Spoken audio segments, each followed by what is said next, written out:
2 уул 9 кыздын атасы Төлөгөн Бейшеев быйыл 83 жашка чыкты. Мектепте 30 жылдан ашуун кыргыз тилинен сабак берген карыя мен карыдым деп кол кушуруп отуруп калбай, неберелерин ойноткондон сырткары өзүнүн баштапкы кесиби кыргыз тили боюнча илим изилдөөнү улантууда. Төлөгөн Бейшеев учурда Ишеналы Арабаев атындагы мамлекеттик университетте аспирантурада окуйт. Аны менен кошо филология илиминен кандидаттык диссертациясын жактап жатат. Ал эне тилин окутууда техникалык каражаттарды пайдалануу деп аталат. Төлөгөн Бейшеев башында китеп чыгарайын деп мугалимдерге көрсөтсө, алар бул эмгеги менен кандидаттыгын жактап алууну сунушташкан. Аларды биз китеп кылып даярдаганбыз да. Эне тил сабагын окууда техникалык каражаттарды пайдалануу деген темада болчу. Аны Илимдер академиясынын кызматкери Венера Мусаева окуп чыгып, андан кийин китеп кылып даярдап чыгаралы десек, жок, мун деген илимий иш экен. Сиз илимий ишти окуулантпапсыз, окуңуз деп. Төлөгөн карыянын көп убактысы азыр мына ушул бөлмөдөгү китептер, кагаздар менен алектенип өтүүдө. Анткени анын бир нече жылдык эмгегинин акыбети кайтып, филология илиминен кандидаттык диссертациясын жактоо алдында турат. Бул теманы 17 вариант кылып жаздым. Кайра оңдоп, кайра оңдогондо жетекчим оңдоду.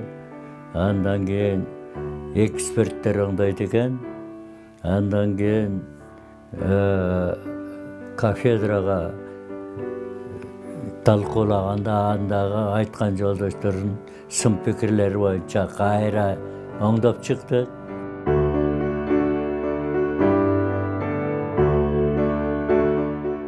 Бейшеевтердин үй бүлөсүндө бул өзгөчө күнгө арналып атайын жайыл дасторкон жайылды. Анткени Төлөгөн карыянын балдары, неберелери чогулуп, бул өзгөчө күндү белгилөөгө даярданышууда. Ушунча жылдан бери күндө ошо Туңгучтан Арабаевга барып, анан китепканалардын баарына барып, архивтердин баарын кыдырып жүрүп ушуну жасады. Бул аябай чоң эмгек деп эсептейбиз. Муну биз деле жасай албайт болушубуз керек. Азыр эч ким китеп окубайт, гезит окубайт, мындай жаштарчы. Анан жаштарга мындай аябай жакшы стимул боло турган жумуш жасап атат атам.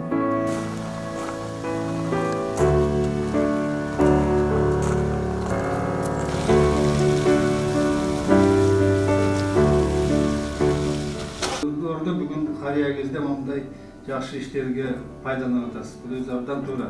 Төлөгөн карыя көптөн күткөн убакытта келип, атайын комиссия анын илимий ишин талкуулады. Бир нече саатка созулган жыйындын негизинде ишти ийгиликтүү деп таап, Төлөгөн Бейшеев филология илиминин кандидаты деген наамга ээ болду. Комиссиянын мүчөлөрүнүн берген суроолоруна жооп бердик. Алардын өз пикирлерин айтышты, ийгиликтүү болду. Бир добуштан колдошту. Илим бийиктигинин кезектеги тепкичине чыккан карыя мындан ары да изилдөөлөрүн улантууну көздөп жатат. Ал Кыргызстандагы сөздүктөрдөгү мүчүлүштүктөр боюнча материал топтоп баштаганын, келечекте ушул боюнча иш алып барсам деген аруу тилектери бар экендигин айтат.